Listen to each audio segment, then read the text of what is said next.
அடுத்து மிக முக்கியமான ஒரு பிரச்சனையை இந்த அரசின் கவனத்துக்கு கொண்டு வர விரும்புகிறேன். இன்னைக்கு தமிழ்நாட்டுடைய சட்டம் ஒழுங்கு நிலைமை எப்படி இருக்குன்னு செய்திகளை பார்த்தா அவ்வளவு கொடூரமாக இருக்கிறது. ஒரு மாசத்துல 200க்கும் மேற்பட்ட பாலியல் குற்றங்கள் நடந்திருக்கு. அதுல 100க்கும் அதிகமான குற்றங்கள் சிறுமிகள் மீதான பாலியல் வன்கொடுமைகள். ஜனநாயக நடைமுறைக்கு எதிராக குழந்தைகளை பயன்படுத்தி பெரியவங்க கிட்ட வாக்கு கேட்டார் என்று இருக்கக்கூடிய முதலமைச்சர். ஆனா அவர் ஆட்சியில குழந்தைகளுக்கும் பாதுகாப்பு இல்ல, பெரியவங்களுக்கும் பாதுகாப்பு இல்லைங்கிற நிலைமை இன்னைக்கு நடந்துட்டு இருக்கு. இந்த புதிய அரசு ஆட்சிக்கு வந்த ஒரு சில நாட்கள்லயே கோயம்புத்தூர்ல 10 வயது பெண் குழந்தைய பாலியல் வன்கொடுமை செஞ்சு கொலை பண்ணியிருக்கிறாங்க. முக்கியமா தமிழ்நாட்டையே உலுக்கிய ஒரு கேஸ், கும்மிடிப்பூண்டியில ஒரு 3 வயது குழந்தை பாலியல் வன்கொடுமை செய்யப்பட்டு புதர்ல வீசப்பட்டு அதன் பின்பு அந்த குழந்தை இறந்தும் போயிடுச்சு.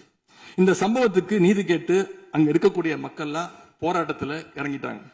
கோயம்புத்தூர்லயும் சரி, கும்மிடிப்பூண்டியிலும் சரி, 2 சம்பவத்திலுமே மரணமடைஞ்ச குழந்தைகளுடைய உடலை பெற்றோர்கிட்ட முறையா கொடுக்காம வேற இடத்துல காவல்துறை மூலமாகவே அடக்கம் பண்ணிருக்கிறாங்க.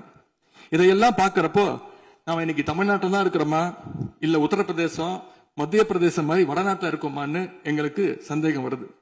சிங்கப்பெண் படைன்னு ஒரு திட்டத்தை முதலமைச்சர் அவர்கள் தொடங்கினார். அந்த திட்டம் வந்த அடுத்த நாளே காவல்துறையை சேர்ந்த ஒரு பொண்ணுக்கு 3 பேர் பாலியல் தொல்லை கொடுத்திருக்கிறாங்க.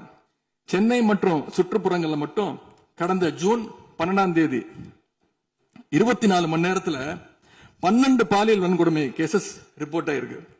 சிங்கப்பெண் படை குற்றவாளிகளை சேஸ் பண்ணுவாங்கன்னு பார்த்தா அவங்களும் கூட ரீல்ஸ் போட்டு போஸ்ட் பண்ணிட்டு இருக்காங்க. மன்னன் எவ்வழி மக்கள் அவ்வழின்னு சொல்லுவாங்க. அதை சிங்கப்பெண் படை ஃபாலோ பண்ணதோன்னு மக்களுக்கு சந்தேகம் வந்துருச்சு. இந்த ஒரு மாசத்துல நடந்த குற்ற சம்பவங்களை எல்லாம் எடுத்து பார்த்தா பெரும்பாலான குற்றவாளிகள் ஆளுங்கட்சியை சேர்ந்தவங்களாவே இருக்கிறாங்க. இவங்க ஆட்சிக்கு வந்து தொகுதியா போய் தொகுதி வாரியா போய் நலத்திட்ட உதவிகள்லாம் செய்வாங்கன்னு பார்த்தா அவங்க கட்சிக்காரங்க தொகுதி வாரியா போய் பாலியல் வன்கொடுமையில ஈடுபட்டு இருக்காங்க.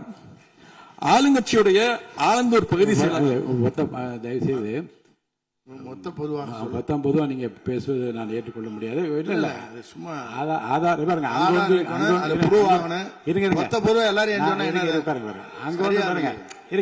உட்காருங்க.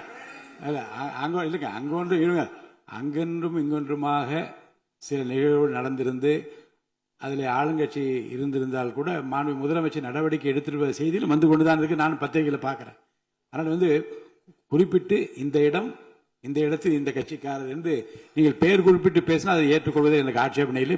பொதுவாக பேசுவதை தவிர்க்க வேண்டுகிறேன். அவை குறிப்பிட்டு அது மட்டும் நீக்கப்படுகிறது.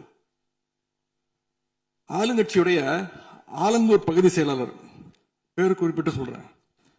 கணவரால் கைவிடப்பட்ட ஒரு பெண்ணுக்கு ஆலந்தூர் பகுதி செயலாளர் கணவரால் கைவிடப்பட்ட ஒரு பெண்ணுக்கு பண உதவி செய்யறேன்னு சொல்லி அவங்க பாலியல் ரீதியா துன்புறுத்த முயற்சி பண்ணியிருக்கிறார்.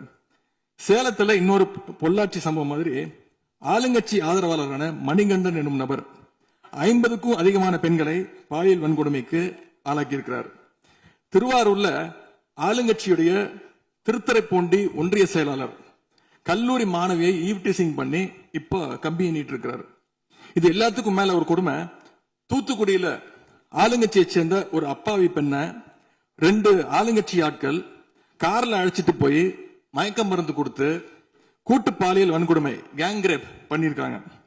இந்த சம்பவத்தை பத்தி பேசின பாதிக்கப்பட்ட பெண் திருவைகுண்டம் சட்டமன்ற உறுப்பினர் திரு சரவணன் சொல்லித்தான் அழைத்து செல்லப்பட்டதாக டிவியில பேட்டி கொடுத்திருக்கிறாங்க. எல்லா மேலிடத்துக்கு தெரியும் அப்படின்னு பாதிக்கப்பட்ட பெண் பேட்டி கொடுத்திருக்கிறாங்க. யார் அந்த மேலிடம் அப்படின்னு இன்னைக்கு மக்கள் கேட்க ஆரம்பிச்சிருக்கிறாங்க. தனக்கு நேர்ந்த கொடுமையை ஆளுங்கட்சியினுடைய அமைச்சர்கள் 2ஆம் கட்ட 3ஆம் கட்ட தலைவர்கள் கிட்ட சொன்னதாகவும் பாதிக்கப்பட்ட பெண் இன்னைக்கு சொல்லியிருக்கிறாங்க. ஆனா நடந்தது என்ன? யார் தப்பு பண்ணாலும் நடவடிக்கை எடுக்க தயங்க மாட்டேன்னு சொன்னார் நம்முடைய முதலமைச்சர். ஆனா இந்த சம்பவத்துல குற்றம் சாட்டப்பட்டுள்ள சட்டமன்ற உறுப்பினர் மேல என்ன நடவடிக்கை எடுத்தாங்கன்னு தெரியல. அதுக்கு மாறா பாதிக்கப்பட்ட பெண்ணை கட்சியிலிருந்து நீக்கி இருக்கீங்க. இதுக்கு பேர் தான் மாற்றமா? இதுக்கு பேர் தான் தூய சக்தியா அப்படின்னு மக்கள் கேட்கிறாங்க. முதலமைச்சர் அவர்களே, மாண்பு பேரவைத் தலைவர் அவர்களே, நம்முடைய முதலமைச்சர் அவர்கள் 6 மாசம் டைம் எடுத்துட்டு வந்து சட்டம் ஒழுங்கை நிலைநாட்டுற வரைக்கும் நாங்க காத்துக்கிட்டு இருக்க முடியாது, நாடும் தாங்காது. இதை பத்தி கேள்வி எழுப்பினா கூட காவல்துறைக்கு பொறுப்பு வைக்கக்கூடிய முதலமைச்சர் எதுவும் பேச மாட்டேங்கிறார். To remain silent in the face of evil is itself evil அப்படின்னு ஒரு பழமொழி உண்டு. அது யாருக்கு பொருந்ததோ இல்லையோ இந்த அரசுக்கு சரியாக பொருந்தது. ஆகவே முதல் வேலையா சட்டம் ஒழுங்கை காப்பாற்றுறதுக்கு முக்கியத்துவம் கொடுத்து இந்த அரசு நடவடிக்கை எடுக்கணும்னு கேட்டுக்கொள்கிறேன்.